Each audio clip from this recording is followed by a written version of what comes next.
Hey everybody. So welcome to this special edition video, Getting to Know Me. I was nominated by Granny's Garden channel. Love her. Thank you so much.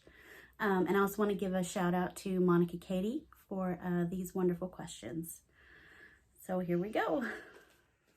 So I don't know if you can tell, but I am super nervous being on camera like this, like this, talking about myself. Okay, so question number one. Did you have a garden growing up? No.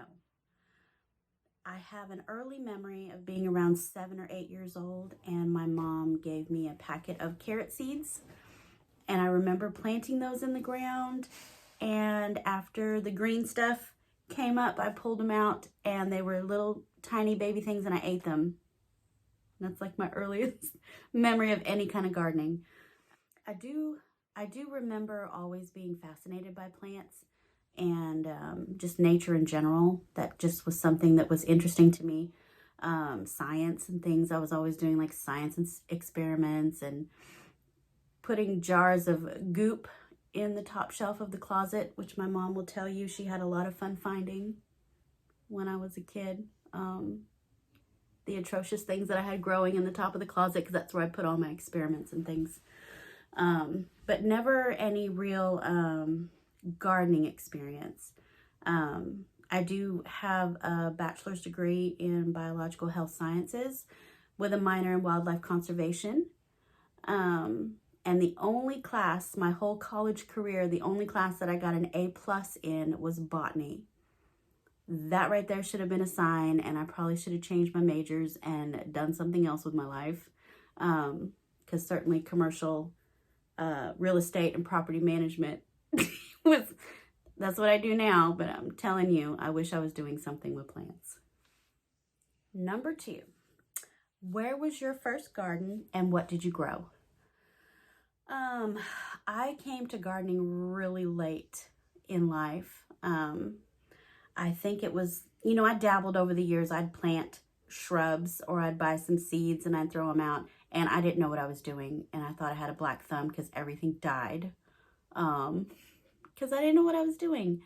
But I'm gonna say I probably got serious around 2011, 2012, and I was 38 years old by then, so I'm older. But my husband helped me build a raised garden bed in the backyard, and I grew tomatoes and cucumbers. It was kind of the whole trend with juicing. It's like, okay, I want to grow stuff that I can juice. So I was growing cucumbers and tomatoes, and the whole heirloom thing was really becoming hip and whatnot. But that kind of got me started. That was the bug that bit me.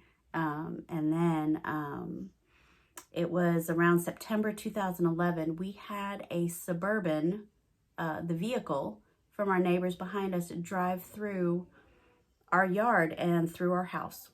And that was a fun night for sure.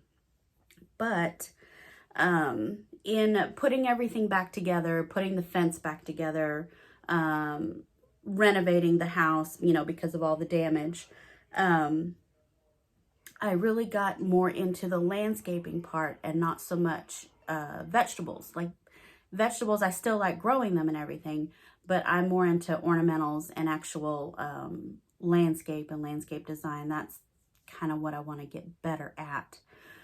So after we put our fence back up, we got some rock and we did rock borders, and I started choosing plants and learning about roses and, different ornamentals that I wanted to grow.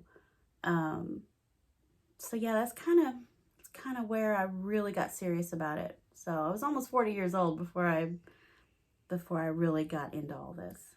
Number 3, who taught you how to garden? This is going to be a combination of my husband, the internet, YouTube, and trial and error. My husband, years ago when he was in Arizona, had a landscaping company. And when I first started growing things, I remember I had bought some tomato plants, and I was going to do the bag method. I had a bag of soil, and I cut a slit in it, and I planted my tomato plants in there, and I put it in the backyard, and I just left it. And my husband's like, you know, you need to water those. I'm like, no, I don't. I'm like, they just take care of themselves. Like, you don't see trees out in the forest getting watered with a hose. They just take care of themselves. So that tells you how much I knew. Of course, they died. They all died. And he still likes to bring that up, that I didn't know plants needed to be watered. So it's a learning process. But after I had my raised garden beds, and after I started, you know, landscaping after the suburban incident, I started to get obsessed with YouTube videos. And I remember finding people who had uploaded episodes of Gardener's World, and then I really got obsessed with English cottage gardens. I find that that is my favorite style of gardening. And I used to watch a lot of British gardening shows, whatever I could find on YouTube. Now that climate in the UK is completely different than Southeast Texas, but I'm still trying to recreate as much as I can here.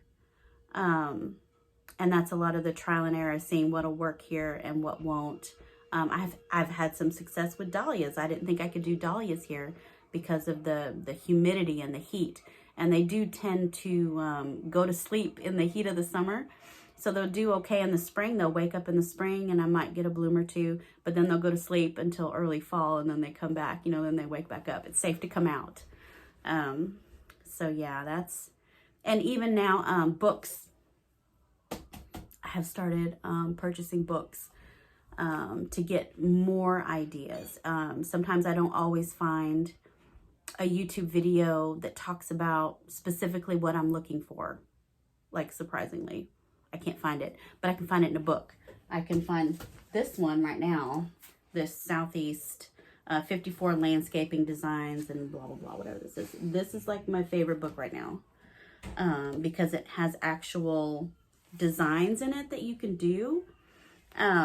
And it's not so much that I want to recreate like these actual designs in here, but I'll see what they've done and I'll be like, oh, okay, I see what you're trying to do there, but maybe I would do something a little bit different.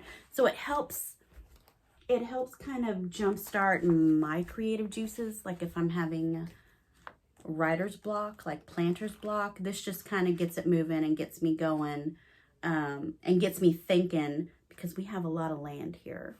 I mean, not a lot of land, it's 1.3 acres, but there's a lot I can do here. And I just need some ideas. I just need something to get me started, you know, and then I can jump off of that. So, yeah. Number 4, why do you garden? Because I'm obsessed. I'm completely obsessed with all things plants. Completely obsessed. I like going to garden centers. I like walking around the plant department at Walmart when I'm going to get groceries. If we're at Lowe's or Home Depot, my husband knows I'm going to the garden center while he's doing what he needs to do with all his tools and lumber and whatnot. I'm going to the garden center. I like watching, if I can't be outside gardening, I'm going to watch YouTube channels of other people outside gardening. So it's pretty bad. It's obsessive, and it's all I think about, and it's all I want to do. And I wish it was my job. Maybe one day. Who knows? Number 5. When did you plant your garden? Your current garden. We moved here in 2016. So I'm going to say, you know, it's been an ongoing process from 2016 until, you know, now. It's still going. This was basically a raw piece of land. I do have a video that I posted to my channel that shows what the land looked like when the day we closed on the property. It was just a blank slate. There wasn't even a house here. We were living in our RV, which was fun. We did that for 14 months. That's a whole nother story, but that was fun. So when we moved here, we were in our RV. And then we got the house. And then we built the man cave. We put up fences. And then in 2020, I'm going to say that's when we really ramped it up. And probably because of the pandemic, because of COVID, I was working from home full time. My husband got laid off from his job, so he was home full time on unemployment. And so we were just able to get things done. We put up most of the borders around the house. We put up the cinder block borders around the man cave because I was buying all these plants, but I really didn't have beds to put them in. So we really, in 2020, got a lot of our beds created so that I could have an outlet for my plant buying habit. I needed a place to put them. So in 2021, I think that's going to continue. We have a lot more plans, a lot more infrastructure this year than actual planting of plants. I think we want to get a little more infrastructure done this year, but it's been kind of the best 4 or 5 years of my life. Setting up this property has just been wonderful. We love it here. This is our retirement. This is everything. And I'm having fun, having a great time. Number 6, how do you decide what you're gonna grow? I don't even know how to answer that.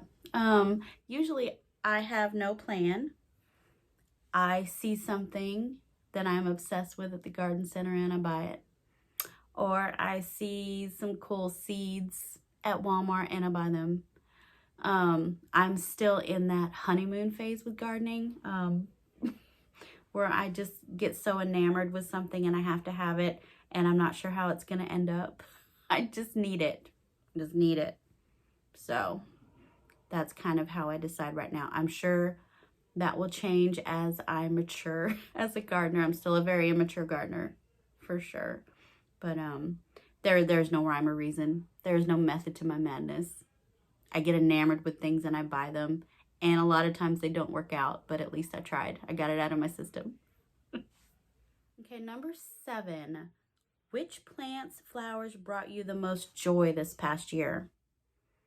I'm going to say I was pretty obsessed with my variegated tropical hibiscus, the heatwave hibiscus.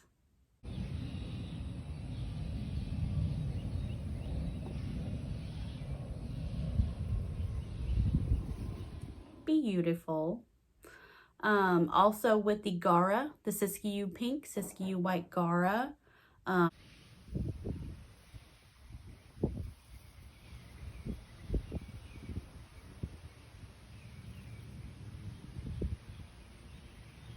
That combination with the Cuban Gold Duranta, can't even. That's just thinking about it. It's beautiful, beautiful. It was like it was almost like a strawberry lemonade or a cherry limeade or something. Those colors together were gorgeous. I also grew some cosmos from seed that made me real happy. And zinnias. I have a new love affair with zinnias. I hated them growing up. My mom grew some around our back porch in Oklahoma when I was a kid, and I thought they were the ugliest things I've ever seen. Ugly. Now I love them. So I take all those bad things I said about zinnias back in the 80s because I love you now. I love you. All right, number 8. What are some gardening tools you can't live without? I'm going to say my stirrup hoe. I think that's what it's called. My husband got it for me a few months ago, and it is amazing at getting up weeds. It works better when the ground's a little bit hard. If the ground's too soft, then it starts to dig in too much. But anyway, this is the best hoe. Love that hoe.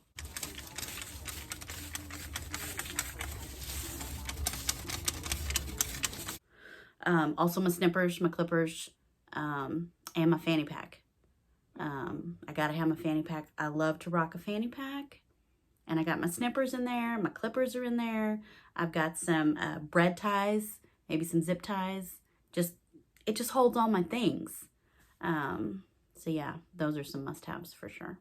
Okay, and number 9. What elements are part of your dream garden? So I kind of mentioned this at the end of my video with the tree munching machine. Over on the far, I guess it'd be the northwest part of the property, I want raised garden beds, but I want them in a beautiful design. I want them, I want a potager, I guess. I want a fenced in area that's raised garden beds, that, you know, the whole perimeter is one horseshoe shaped bed. And then I want some garden boxes in the middle. And then I want kind of some, like a circular focal point in the center, but I want some boxes around that that kind of mirror. Anyway, it's a thing. It's going to be beautiful. I want that. I also want a greenhouse. I also want an arbor, a rose-covered arbor entrance into that potager area. I don't think we're going to get to the greenhouse this year because, like I said before, the price of lumber has gone through the roof. I'm just kind of just want to get our privacy fence finished if we can just afford the lumber for that. But hopefully this year we'll get some of the raised garden beds done. That's the plan. But that whole area on that side of the property, I want to be greenhouse and gardens and just, you know, put a little patio set out there. And I just really want to spend my time out there with my plants, growing things. I'll have vegetables in the beds, but I also want maybe a couple of beds dedicated to cut flowers. You know, besides food, I would like to have some ornamentals in there. I'd like to take cuttings of some of our shrubs and things and grow those in the greenhouse, you know, so I'm not at the garden center as much with some of the shrubs that we've been using along fence lines and borders and things. I'd like to start growing some of my own with cuttings. I also want grand, like English herbaceous borders, like along all of our fence lines, the whole property, the whole 1.3 acres, along all of the fences. I just want, you know, 6, 8, 10 foot deep herbaceous borders with different layers of plants and things. I'm also a big fan of Pete Oldorf. I can't pronounce his name, but you know his work. You know. I want some areas with, I need to incorporate more ornamental grasses with beautiful seed heads, because, you know, we have very mild winters here, but it still can look a little brown here. And I completely want 4 seasons of interest, like the whole property. I want it to look beautiful no matter what day of the week, day of the month, time of the year. When you come to this property, I want it to be beautiful. So that's the goal. Okay, well, so I hope you enjoyed this video, getting to know me. I don't know if you can tell, but I'm super shy, an introvert, but also very, very shy. So this, hope you enjoyed it. I am not going to nominate other people because I'm just terrified to nominate people and then they don't do it. So, anyway, I hope you enjoyed. I hope you have subscribed to my channel. Please like this video, and thanks for watching.